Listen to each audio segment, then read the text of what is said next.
What's that saying? If at first you don't succeed, do the exact same thing again without making almost any changes and hope it works? Is that right?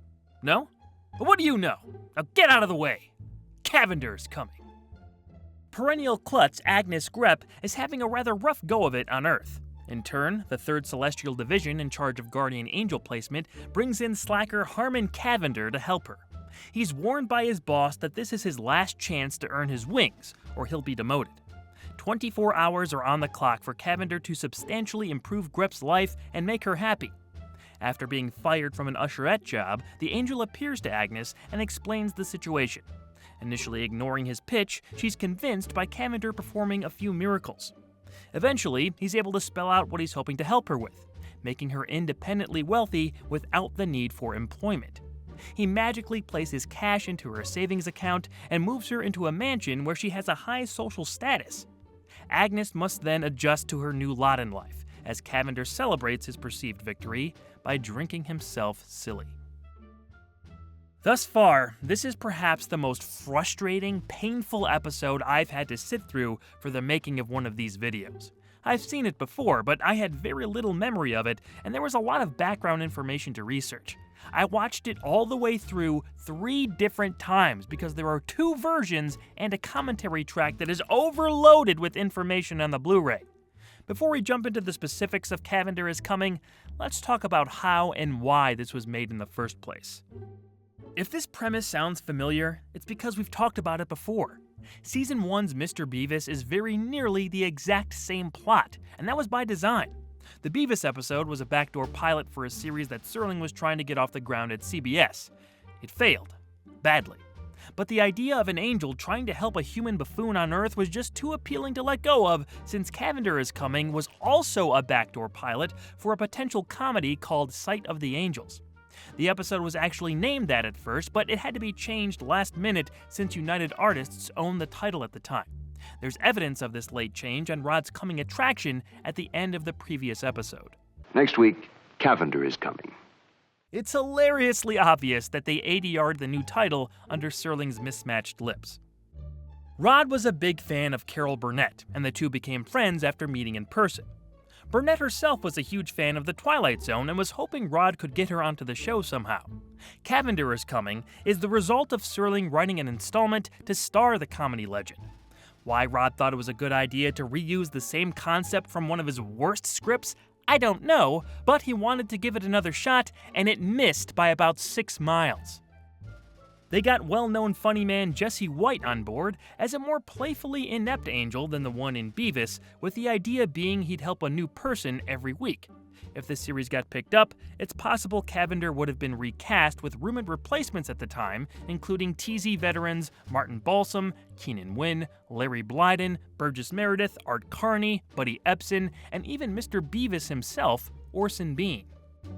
When the show first aired, it was the one and only Twilight Zone episode to have a laugh track. On re-airings and other releases, the laugh track is not present. However, it is available on the Blu-ray set as an extra feature. I watched both versions to get a sense of if things played differently or if there was any significant improvement. Unfortunately, it's the same crummy episode with or without the canned laughter. I know the chuckles from the imaginary audience is a reviled aspect to the original airing, but I will say this.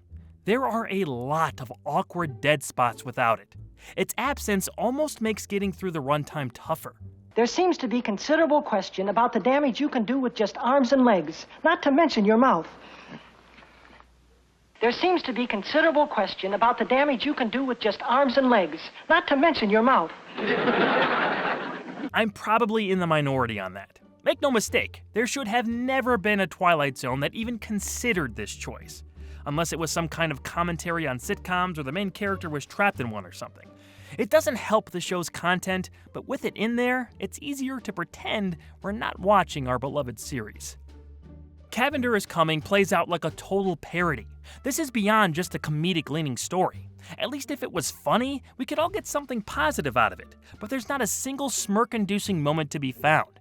Everything is forced, contrived, cliched even by early 1960s standards, and a total slog to watch. I think part of it is that we already saw this idea bomb several seasons earlier, and it felt like reliving a nightmare. That likely made my fuse much shorter with this one. Hocus Pocus and Frisbee easily proved comedic episodes could be pulled off, so it's even more confusing to see such an intelligent, creative guy like Serling make the same mistake twice. Let's get this straight. Carol Burnett is an international treasure. People have loved her for decades for good reason. She's been making people laugh for generations, and she does her best to add her charm here. However, when you have a script and directing this bad, I don't think anyone could have saved it. Serling incorporated elements from her real background at the beginning of the show, even having one of the characters shout her real last name, which I'm sure all could have been very funny in another story. I don't know if I had ever seen an uninteresting dive through glass in any series or movie, but this episode managed to do it twice. What's the signal for I'm sorry? When the supervisor comes to claim the bus, tell him I've resigned. Jesse White as Cavender is just irritating. The Angel has this interruptive conversational flow with Agnes that they tried more than once, and it came off awkward both times. There used to be trolleys here, and then they took up the tracks. I happen to be your guardian angel. Now, I know this might come to you as rather a shock. Used to cost a dime. Yes, I know. As I was saying, it seems that you can't hold on to a job. Would you like a cup of tea?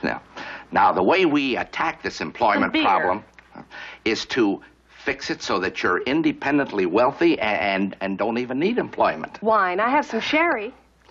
The timing was off, the editing didn't help, and the fact that they repeated it came across as desperate for laughs.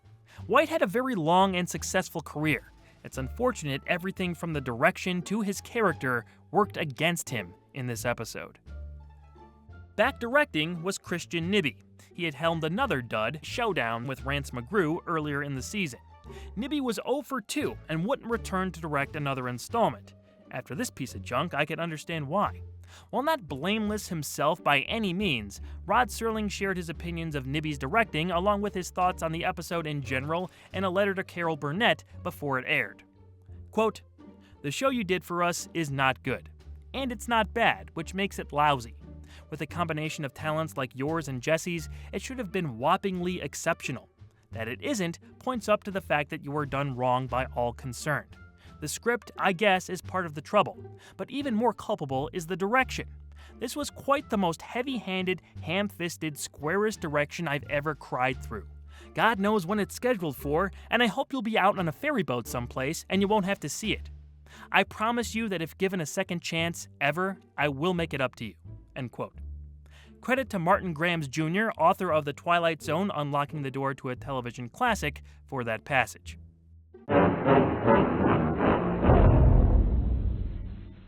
Agnes is quickly overwhelmed by her new surroundings and sneaks off to her old apartment while Cavender sleeps off his night of heavy drinking. When he finds her, she's saddened to report that her room has been rented out and none of her friends recognize her. Cavender admits that's the price for a new life. Grep demands things be returned to the way they were, and reluctantly, the Angel obliges. Agnes is ecstatic to see her friends again, thanking Cavender from her apartment window. Herman is summoned back to the 3rd Celestial Division, where he's reamed for his failure until his boss sees that Agnes is happier than ever. He then changes his tune and says the Angel will be reassigned to other struggling humans as Cavender gleefully walks off, mischievously puffing on a cigar. What a train wreck. Maybe you think I'm being too hard on this one. Look, if I praise the great stuff, which Lord knows there's plenty of in this show, as brilliant, I have to call out the bad stuff too. And this was bad. The overly cheesy music, lazy costume design, flat comedy, inconsistent story, unlikable characters, and just plain unpleasant moments torpedoed this thing from the very beginning. It's crazy to me that they spent more money on this than most episodes and shot it over 5 days instead of the usual 3 to turn in something this far below standard. I think giving Carol Burnett and or Jesse White a more semi-serious role could have created something unique and showcased their range like Jonathan Winters had the chance to do in a game of pool. A shame we never got to see a small risk like that taken and instead got a rehashing of an already dead idea to try and make yet another failed spin-off series. Do I have any final little details to tell you? Sure. John Fielder was back as another character who hates the lead. This time, I don't blame Piglet for having a temper. I think this was the first example of Rod saying "submitted for your approval" as the narrator, which became a pretty famous phrase. And there was no preview for the following week's show, which just so happened to be the Season 3 finale and a very strong episode called The Changing of the Guard. I can't wait to talk about that one. So let's get the hell out of here before Cavender finds us and drags us down to watch this on repeat with Rocky Valentine being tortured forever in a deep, dark corner of the Twilight Zone.